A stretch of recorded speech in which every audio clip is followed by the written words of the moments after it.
नमस्कार विद्यार्थियों, आज हम विशंबर नाथ शर्मा कौशिक द्वारा लिखित कहानी राजा और प्रजा का दूसरा भाग पढ़ेंगे। अब तक आपने जाना कि ग्रीष्म ऋतु के समय में दोपहर में जब सूरज बहुत तेज प्रचंड गर्मी बरसा रहा था, उस समय 4 घुड़सवार शिकार करते हुए शिकारियों के वेश में चले जा रहे थे। वे बहुत दूर निकल आए थे और उनके पास पानी भी खत्म हो गया था। अतः वो युवक जो सबसे रईस लग रहा था, उसने कहा कि थोड़ा आराम कर लेते हैं, धूप ढल जाने के बाद ही चलेंगे। और इसलिए घोड़े बांध दिए गए और कंबल बिछा दिए गए। कंबल बिछ जाने के बाद नवयुवक से जब कहा गया कि आइए बैठिए, तो नवयुवक एकदम खिन्न भाव से बोला कि क्या बैठें, बड़ी जोर की प्यास लगी है और इधर कोई बस्ती दिखाई नहीं पड़ती। फ्लास्क में तो पानी होगा ही नहीं। तो पता चला कि नवयुवक प्यास से व्याकुल है और उनके फ्लास्क में अब पानी भी नहीं रह गया है। उनमें से एक युवक ने उत्तर दिया, नहीं श्रीमान, दोनों खाली हैं। इस समय 1 गिलास पानी के लिए मैं सब कुछ दे सकता हूँ। पानी इतनी मूल्यवान वस्तु है, यह कभी कभी ही मालूम पड़ता है। और युवक कहता है कि आज इस समय अगर मुझे कोई 1 गिलास पानी दे दे तो मैं उसके लिए कुछ भी कर सकता हूँ, कुछ भी दे सकता हूँ। और आज उसे पहली बार पता चला कि पानी कितनी मूल्यवान वस्तु है। अब आगे। नवयुवक की यह बात सुनकर तीनों व्यक्ति अधीर हो उठे। एक ने दूसरे से कहा, चलो हम तुम पानी की खोज में चलें। नवयुवक ने जब कहा कि वो पानी से व्याकुल है, तो बाकी नवयुवक की बात को सुनकर व्यक्ति बेचैन हो गए और उनको लगा कि अब हमें पानी की खोज में इधर उधर जाना चाहिए। परंतु नवयुवक ने उन्हें रोकते हुए कहा, जाओगे कहाँ, किधर जाओगे? ऐसा ना हो कि तुम्हारा साथ भी छूट जाए।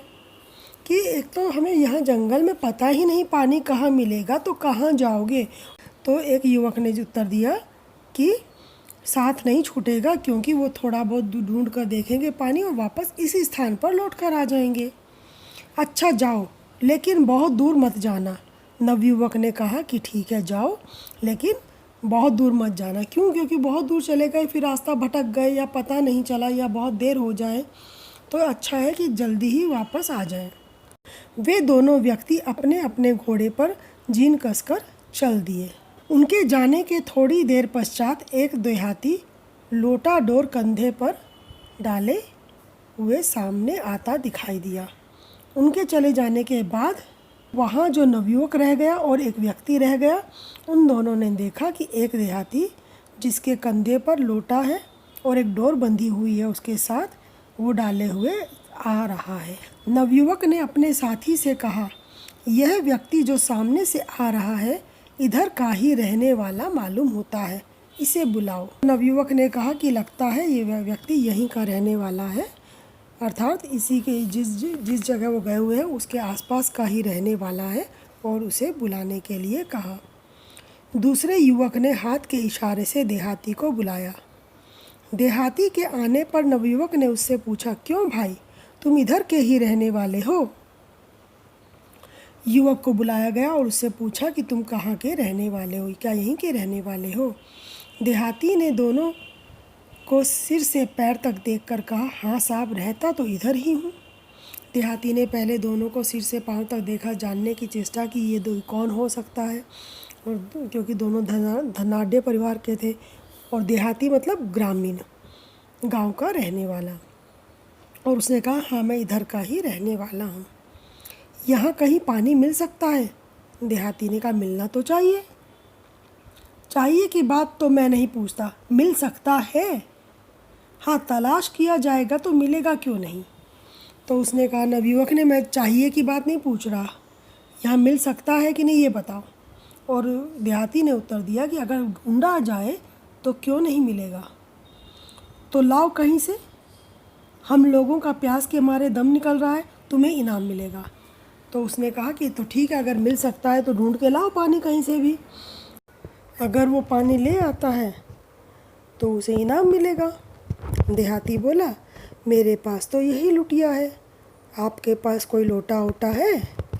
मतलब उसके पास तो छोटा बर्तन है, छोटा लोटा है। अगर बड़ा बर्तन होता, बड़ा लोटा होता तो पानी ज़्यादा आ जाता, दोनों की प्यास बुझ जाएगी। और ऐसे में ही नवयुवक ने साथी की ओर देखकर विषादपूर्ण स्वर में कहा, मतलब बड़े दुखी स्वर में कहा, देखो भाग्य की बात, दोनों फ्लास्क अभी वे दोनों ले गए हैं। अभी वो जो दोनों जो गए थे, दोनों फ्लास्क ले गए, इनके पास जो फ्लास्क थे। इनके पास अभी ऐसा कोई बर्तन भी नहीं जिसमें पानी आ सके। साथी ने कहा, तो ऐसा करें, मैं इसके साथ चला जाऊं, मैं वहीं से पी आऊँगा, आपके लिए लोटे में ले आऊँगा। तो साथी ने ये कहा कि मैं चला जाता हूँ और आपके लिए लोटे में ले आऊँगा और मैं पी कर आ जाऊँगा।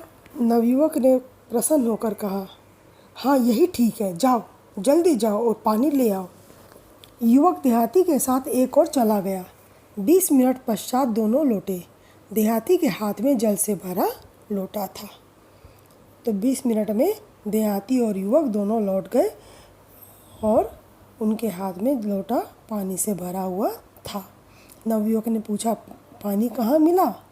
उसके साथी ने कहा, यहाँ से थोड़ी दूर एक कुआं है, परंतु वह ऐसे स्थान पर है कि अनजान आदमी को पता नहीं लग सकता। मतलब यहाँ से थोड़ी ही दूर पर एक कुआं है, लेकिन झुरमुट में शायद छिपा हुआ है या ऐसी जगह पर है कि जो नए लोग हैं उन्हें पता नहीं लग सकता। खैर, अब तो तुम देख ही आए हो। इतना कहकर नवयुवक ने पानी पिया। संतोष की दीर्घ निश्वास छोड़कर रुमाल से मुंह पोंछता हुआ वह बोला, अब जाकर होश ठिकाने हुए। उफ, मनुष्य एक साथ कितना शक्तिशाली और कितना शक्तिहीन है। शक्तिशाली इतना कि ईश्वर तक को वश में कर लेता है, और शक्तिहीन इतना कि पानी जैसी चीज़ ना मिलने पर व्याकुल हो जाता है। उसके बाद नवयुवक ने पानी पिया और लंबी गहरी सांस ली, मुंह पोंछा और कहा कि अब उसे अच्छा लग रहा है, अब उसे चैन मिला। लेकिन साथ ही वो ये भी बताता है कि एक मनुष्य कैसा प्राणी है, एक ही समय में वो शक्तिशाली भी है और शक्तिहीन भी। शक्तिशाली इतना है कि भगवान तक को वश में कर लेता है, और शक्तिहीन इतना कि पानी जैसी चीज़ ना मिले तो बेचैन हो जाता है, तड़प उठता है, उसे लगता है कि मैं मर ही जाऊंगा। और यह कहकर युवक ने अपने साथी से कहा कि इस देहाती को एक अशर्फी दे दो। युवक ने देहाती को एक अशर्फी देने के लिए कहा। युवक ने यह अशर्फी उसे किस लिए देने के लिए कहा? क्योंकि उसने बताया था कि अगर वो उसे पानी पिला देगा तो वो उसके बदले इनाम देगा, तो वह यह अशर्फी उसे इनाम के तौर पर देना चाहता है। अब आगे अगली कक्षा में पढ़ेंगे। धन्यवाद।